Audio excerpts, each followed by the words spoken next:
పేరుకు ప్రజాపాలన కానీ జరుగుతున్నదంతా ప్రజా సమస్యలను పక్కదారి పట్టించే పాలన. సమస్యల పరిష్కారానికి బదులు సంచలనాల కోసం కాంగ్రెస్ ప్రభుత్వం, రేవంత్ రెడ్డి గారి ప్రభుత్వం సమయం కేటాయిస్తూ ఉంది. ఇవాళ రాష్ట్రంలో ఏం జరుగుతుందో మనందరం చూస్తున్నాం. మీరు జర్నలిస్టులుగా మీకు కూడా తెలుసు, మీ కుటుంబాల్లో కానీ మీ బంధుమిత్రుల్లో కానీ ఎవరికి ఫోన్ చేసినా ప్రతి 2 ఇండ్లలో ఒకరి జ్వరంతో బాధపడుతున్నారు. ఈ రాష్ట్రంలో జిల్లాల్లో కానీ గ్రామాల్లో కానీ హైదరాబాద్ నగరంలో కానీ ఇలా విష జ్వరాలతో ప్రజలు అల్లాడుతూ ఉంటే ఈ ప్రభుత్వం మాత్రం ప్రత్యర్థుల మీద విషం జిమ్మేటువంటి కార్యక్రమానికి రేవంత్ రెడ్డి గారి ప్రభుత్వం పాల్పడతా ఉంది. రోజు పత్రికల్లో పతాక శీర్షికన వార్తలు వస్తూ ఉన్నాయి.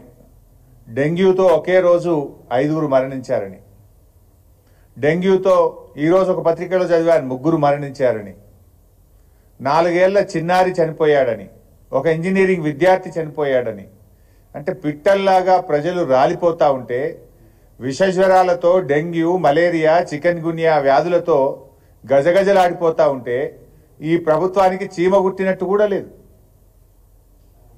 ఒకవైపు లక్షలాది మంది ప్రజలు విషజ్వరాలతో డెంగ్యూతో బాధపడతా ఉంటే ఇంకొక వైపు లక్షలాది మంది రైతులు రుణమాఫీ జరగలేదని ధర్నాలు చేస్తూ ఉంటే, ఆందోళన చేస్తూ ఉంటే వాటి నుంచి డైవర్ట్ చేయడానికి, ప్రజల దృష్టి మరల్చడానికి ఒక డైవర్షన్ పాలిటిక్స్కు ఈ ప్రభుత్వం ప్రయత్నం చేస్తూ ఉంది.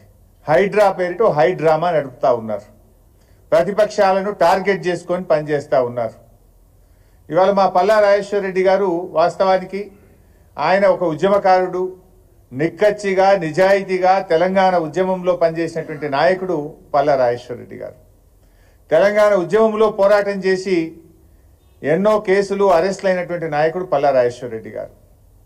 ఆయన ఆనాడు ఉద్యమంలోనైనా, మొన్నటి ప్రభుత్వంలోనైనా, నేడు ప్రతిపక్షంలోనైనా ప్రజల పక్షాన ఒక నిబద్ధత కలిగిన, నిజాయితీ కలిగిన ప్రజాప్రతినిధిగా, ఒక కార్యకర్తగా, ఒక ఉద్యమ నాయకుడిగా పనిచేసినటువంటి నాయకుడు పల్లా రాజేశ్వర రెడ్డి గారు.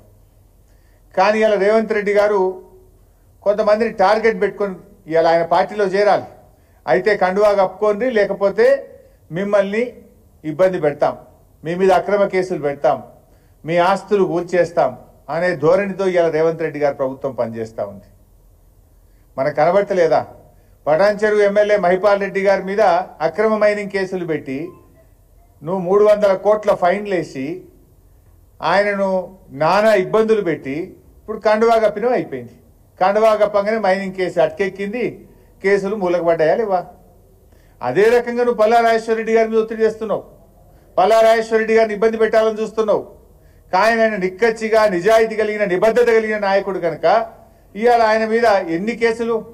పల్లా రాజేశ్వర రెడ్డి గారి మీద ఈ ప్రభుత్వం వచ్చిన తర్వాత ఇప్పటి వరకు 6 కేసులు పెట్టినారు. చివరికి ఆయన భార్య మీద, ఆయన పిల్లల మీద కూడా అక్రమ కేసులు పెట్టినారు. చీమకు కూడా హాని చేయని కుటుంబం ఆ కుటుంబం అట. ఆయన భార్య, ఆయన కొడుకు ఎవరి మీదనో దాడి చేసిందట. దాడి చేస్తే దాని మీద అక్రమ కేసులు. అసలు దాడి చేస్తే మరి ఆధారాలు ఉండాలి కదా. అంటే ఏదో ఒక రకంగా మానసికంగా ఇబ్బంది పెట్టాలి, పొలిటికల్గా ఇబ్బంది పెట్టాలి, ఆర్థికంగా ఇబ్బంది పెట్టాలి అని రకరకాల కుట్రలకు రేవంత్ రెడ్డి గారి ప్రభుత్వం ఇవాళ ప్రయత్నం చేస్తూ ఉంది. అదేవిధంగా ఈ మధ్య హైడ్రాతో ఓ న్యాయం లేకుండా ఓ నోటీస్ ఇచ్చి నిజానిజాలు తెలుసుకొని తప్పుంటే కొట్టండి, వి సపోర్ట్. అంతెందుకు, పల్లా రాజేశ్వర రెడ్డి గారి కాలేజీలో చెరువు భూమి కానీ ప్రభుత్వ భూమి కానీ 1 ఇంచ్ ఉన్నా చెప్పండి, రాజేశ్వర రెడ్డి గారు 24 గంటలు కొట్టేస్తారు. కానీ మీరు ఏ రూల్స్ లేవు, ఏ నిబంధనలు లేవు, రాత్రి వచ్చి కొట్టమంటే ఇన్స్టిట్యూషన్స్ కొట్టద్దు కదా. దాని ఎఫెక్ట్ ఎవరి మీద పడితే అక్కడ దాదాపు 1000 మందికి వైద్యం పొందుతూ ఉంటారు, అక్కడ 100 మంది విద్యార్థులు చదువుతూ ఉంటారు. ఆ ఇన్స్టిట్యూట్లను కొట్టి రాజకీయంగా పల్లాను ఎదుర్కోలేక ఆర్థికంగా ఆయన దెబ్బ కొట్టడం ఇది సరి అయినటువంటిది కాదు. ఇవాళ పల్లా గారి కాలేజ్ విషయంలో చూస్తే ఆయన మెడికల్ కాలేజ్ నిర్మాణం జరిగిన సర్వే నంబర్ 813/P 796/P సంబంధించిన భూమి అది వ్యవసాయ భూమి నుంచి వ్యవసాయేతర భూమిగా కన్వర్ట్ చేస్తూ ప్రభుత్వం ఇచ్చినటువంటి ఉత్తర్వు ఇది. ఎప్పుడు 34/2018లో అగ్రికల్చర్ నుంచి నాన్ అగ్రికల్చర్కు ఇది కన్వర్షన్ చేసినారు. చేసినప్పుడు అన్ని చూసే చేస్తారు కదా, అందులో శిఖం భూమి ఉన్నా ఎఫ్టిఎల్ భూమి ఉంటే చేయరు కదా. When it is converted from agriculture to non agriculture అవన్నీ ఉన్నాయా లేవా చూసుకొనే చేస్తారు. నంబర్ 1. నంబర్ 2, ఇరిగేషన్ డిపార్ట్మెంటు అప్పుడు సర్వే చేసి చాలా స్పష్టంగా ఇందులో ఎఫ్టిఎల్ భూమి కానీ బఫర్ కానీ లేదు అని చెప్పి ఇరిగేషన్ డిపార్ట్మెంట్ ఇచ్చినటువంటి లెటర్. ఇందులో ఎంత స్పష్టంగా చెప్పిందంటే the distance between the full tank level counter and applicant land is measured.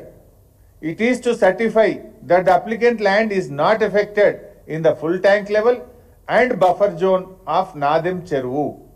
ఇంత స్పష్టంగా అందులో ఎఫ్టిఎల్లో కానీ బఫర్లో కానీ లేదని ఇరిగేషన్ డిపార్ట్మెంట్ కొలిచి సర్వే చేసి అప్పుడు రిపోర్ట్ ఇచ్చింది.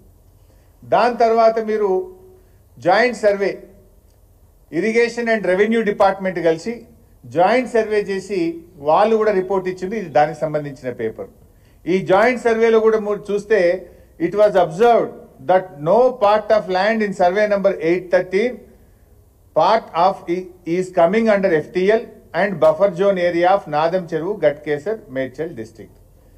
ఒక చిన్న ముక్క కూడా FTL లో గాని బఫర్ లో గాని రావడం లేదని రెవెన్యూ మరియు ఇరిగేషన్ శాఖలు సంయుక్త సర్వే చేసిన తర్వాత ఇచ్చినటువంటి రిపోర్ట్ ఇది. ఆ తర్వాత జిల్లా కలెక్టర్ అప్పుడు ఎంవి రెడ్డి గారు ఉన్నారు. జిల్లా కలెక్టర్ గారు కూడా ఆయన జిల్లాకు సంబంధించినటువంటి మీటింగ్ హై లెవెల్ మీటింగ్ జిల్లాది పెట్టి వారు కూడా రిపోర్ట్ ఇచ్చిండ్రు. ఇది జిల్లా కలెక్టర్ గారు ఇచ్చినటువంటి రిపోర్ట్ ఇది. ఇందులో జిల్లా కలెక్టర్ గారు కూడా ఏం రిపోర్ట్ ఇచ్చిండ్రంటే in this regard it is to inform that NOC is considered for survey number 813 by part at measuring 6 acres 20 guntas of Korremula village Ghatkesar mandal.